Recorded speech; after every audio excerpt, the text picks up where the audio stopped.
Hello बच्चों, let's read the question.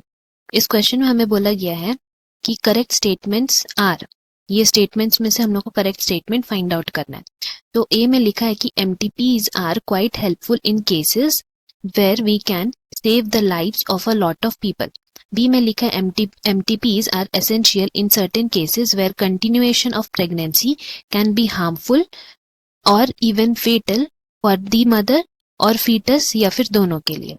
सी में है government of India legalised MTP in 1971 और डी में लिखा है कि this MTP is legal until 30 weeks of gestation and medical abortion is permitted. यहाँ पे उसके लिए ऑप्शंस दिए गए हैं जिसके अकॉर्डिंग हम लोग को चूज करना है। तो इस क्वेश्चन की अगर हम की कॉन्सेप्ट की बारे में बात करें, देन यहाँ हमारा की कॉन्सेप्ट हो जाएगा एमटीपी, जिसका मतलब है मेडिकल टर्मिनेशन ऑफ प्रेगनेंसी। तो एमटीपी को हम लोग डिफाइन कर सकते हैं as the voluntary termination of pregnancy before full term. Full term होने से पहले जो वॉलेंटरी टर्मिनेशन हम लोग कराते हैं प्रेगनेंसी का, उसको हम लोग एमटीपी बोलते हैं, that is medical termination of pregnancy. And ये हेल्पफुल होता है उन केसेस में where we have unwanted pregnancies due to unprotected intercourse या फेलियर ऑफ कंट्रासेप्टिव्स, उस केसेस में ये हेल्पफुल होता है।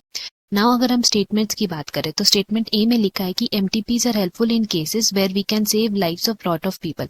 तो ये जो हमारा स्टेटमेंट ए है वो करेक्ट है, बिकॉज इसमें अगर हम लोग बात करें कि save life of lot of people, तो इसको हम लोग रिलेट कर सकते हैं टू डिजीजेस, या फिर हम लोग बोल सकते हैं कि एनी काइंड ऑफ सिचुएशंस जहाँ पे अनवांटेड प्रेगनेंसीज भी हम लोग इसमें इंक्लूड कर सकते हैं। अब जो डिजीजेस हैं वो किसी का भी हो सकता है, इधर ऑफ द फीटस भी हो सकता है, मदर का भी हो सकता है। ऐसा डिजीजेस जो हार्मफुल है तो उस केसेस में हम लोग मेडिकली अबॉर्ट भी कर सकते हैं, या फिर अनवांटेड प्रेगनेंसीज विच इज जो दूसरे केसेस में हो चुका है, तो उस केस में भी हम लोग एमटीपीज यूज कर सकते हैं। एंड यहाँ पे नेक्स्ट जो हमारा स्टेटमेंट बी है उसमें लिखा है कि these are essential in cases, जहाँ पे अगर प्रेगनेंसी कंटिन्यू हुआ तो वो मदर के लिए हार्मफुल हो सकता है, जो ग्रोइंग फीटस है उसके लिए हार्मफुल हो सकता है, या दोनों के लिए। तो ये केसेस भी होता है जब कुछ तरह का डिजीजेस हो गया है या फिर कुछ तरह का उसमें सिचुएशंस आ गया है जिसके वजह से बेबी का ग्रोथ आगे नहीं हो सकता है, म्यूटेशन का केसेस हो ये जिस भी तरह का केसेस, तो उस केसेस में भी एमटीपीज यूजफुल है। तो इसीलिए हमारा जो स्टेटमेंट बी है वो भी करेक्ट है। नाउ सी में लिखा है कि government of India legalised MTP 1971, ये भी करेक्ट है, बिकॉज यहाँ हम लोग को जान लेना है कि देयर आर मेनी नेशंस जहाँ पे एमटीपी अभी भी इलीगल माना जाता है या फिर उसको परमिशन नहीं दिया गया है। एंड परमिशन क्यों नहीं दिया गया? Due to many reasons which include social reasons, या फिर इसमें बाकी रीजंस आएगा लाइक इमोशंस एक्सेट्रा। बहुत से रीजंस के वजह से इनको परमिशन नहीं मिले, बट गवर्नमेंट ऑफ इंडिया इसको लीगलाइज किया है, इसलिए स्टेटमेंट सी भी करेक्ट है।